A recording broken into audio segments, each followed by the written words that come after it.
Hello, my name's Galena. I'm the fiance of Joshua Lee McCollister, who was murdered on July 8th by Deunn Willis and robbed by Danielle Durand.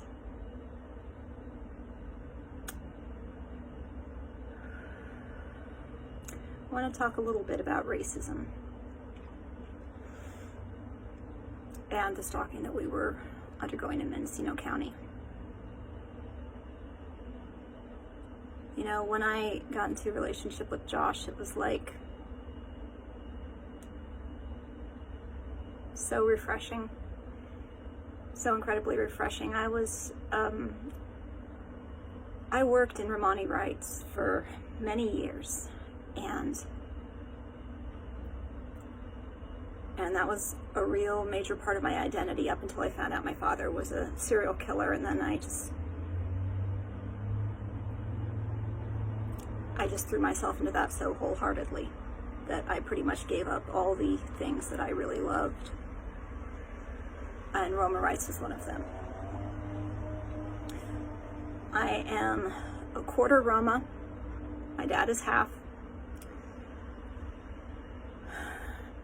And, you know, when I was young, I really, I guess you could say, dressed the part. I didn't realize until I was in a relationship with Josh just how far away from my culture I had gone, because that really was how Josh would say he loved me all those years, when he was sure that he didn't have a prayer in hell. Is if someone said something racist against the Roma people, he would correct them. If someone called us a ethnic slur, he'd correct them. He really wanted me to be proud of being Roma again. He really, he'd do things like encourage me to play Roma music. You know, he didn't understand why my identity, the way I presented myself, had changed so much. And when I was in a relationship with him, I started to really examine how much the racism over the years had worn me down, that I didn't even feel comfortable doing things like wearing long skirts anymore.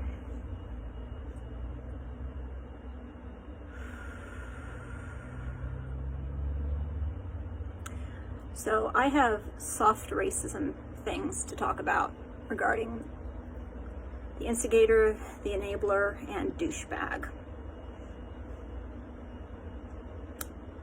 The story with the enabler that I always think typifies her very much as a human being. I was at her house when I was in my early 20s with one of my best friends that I'll call Roxalana. The enabler was babysitting a newborn, and I heard this newborn crying in the other room, and I figured she was going to do something. And she didn't. It just cried and cried and cried until finally I said to her, can I go take care of that baby? You know, she had this idea that you just let it cry until it learns to stop crying, and no, I'm not of that mindset regarding how to raise children. So she said I could go, and so Roxalana and I went in there, and we found this beautiful newborn baby girl, and we loved on her as in the way that I think only young women who don't have babies yet can. You know, we oohed and awed. We were just having a blast with this little baby. And I carried the baby back from the bedroom into the main part of the house. This is where the enabler was. And she wanted me to give her the baby. Hadn't cared 2 seconds for comforting this baby before she saw it in my arms, but now she cared a lot. So of course I let her take the baby, because, you know, she was the one who was supposed to be babysitting it. What she said to me, no, she didn't say it to me, she said to the baby, but said it loud enough for me to hear, was, "Don't worry, I didn't sell you to the gypsies." I don't think you can understand what a statement like that means to a Roma person if you don't know our history. Our history regarding children being taken away from us is, well, I would compare it to what's happened to Native Americans in the United States and in Canada. government agencies for centuries have thought it was in the best interest of our children to just take them away from us. Like they would come into where, like, if you had a group of Roma families, sometimes government agencies would just roll in with their soldiers and grab every little kid they could and ride off with them and put them in government care, which was effectively slave labor. And this had happened to my family.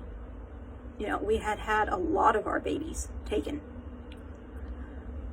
So to hear something like that, I didn't sell you to the gypsies, my blood was boiling.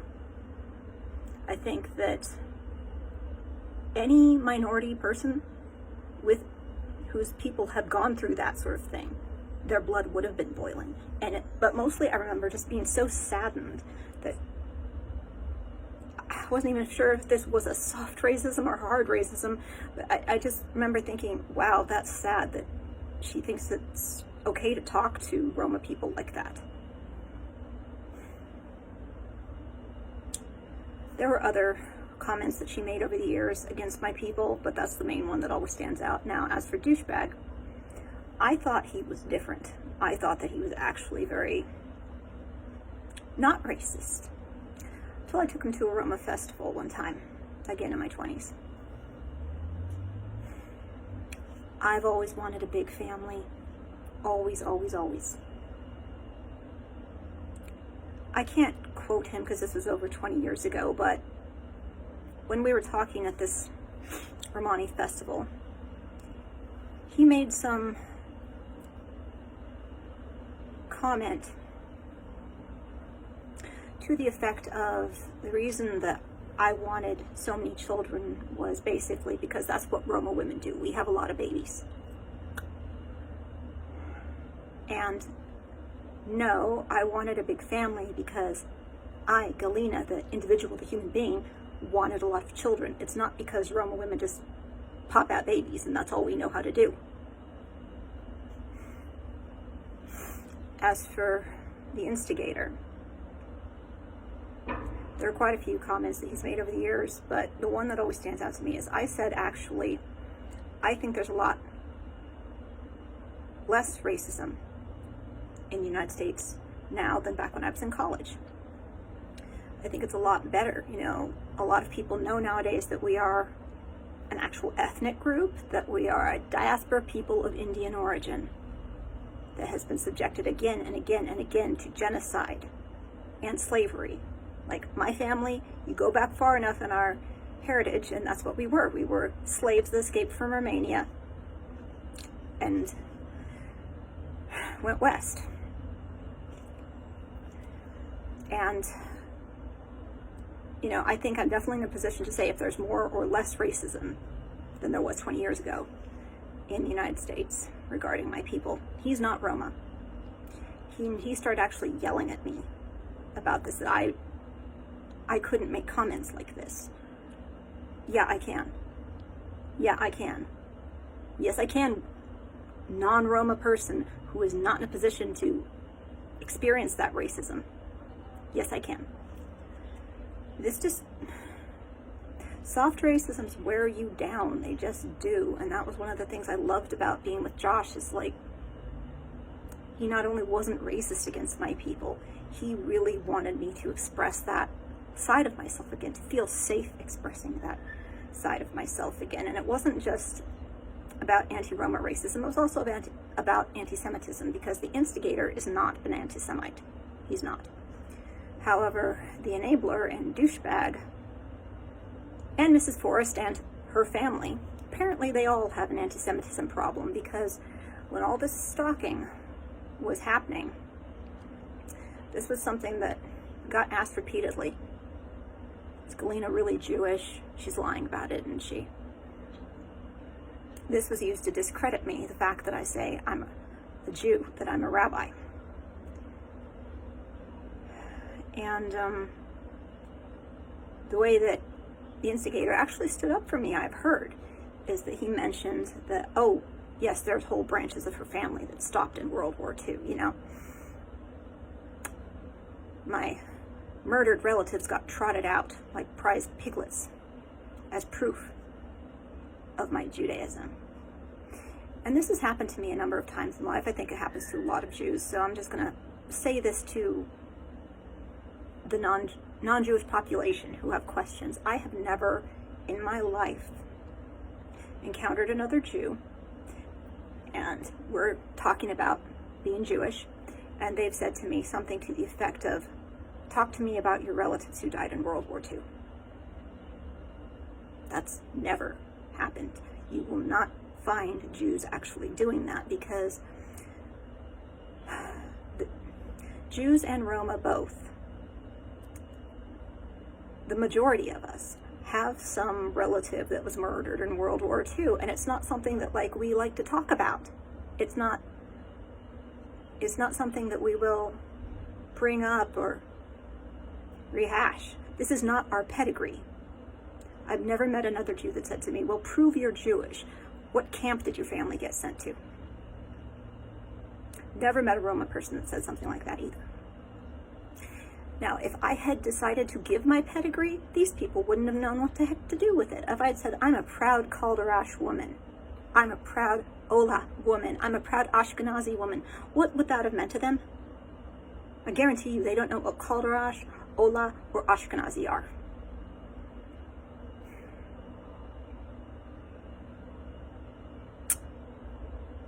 When I think of the way the enabler just thought that she could go to a government agency and have my babies yanked away from me, I just thought of that statement she made all those years ago about, don't worry, I didn't sell you to the gypsies. There's this belief that certain minority women have to put up with, that someone can just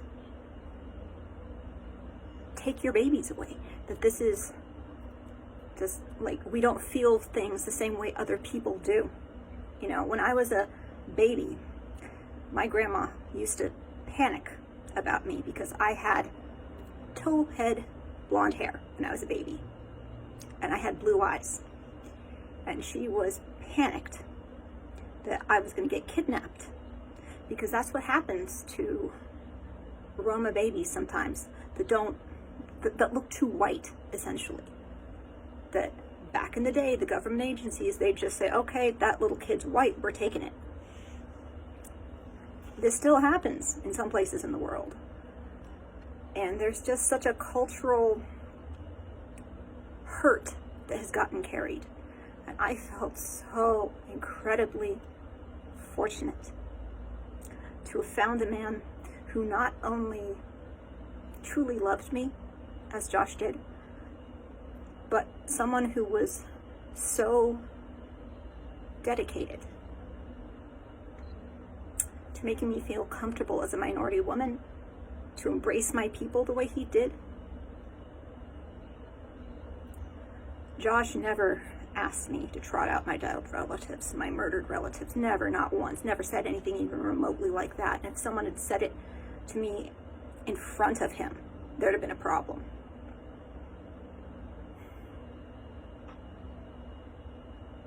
Racism definitely played a part in all of this. I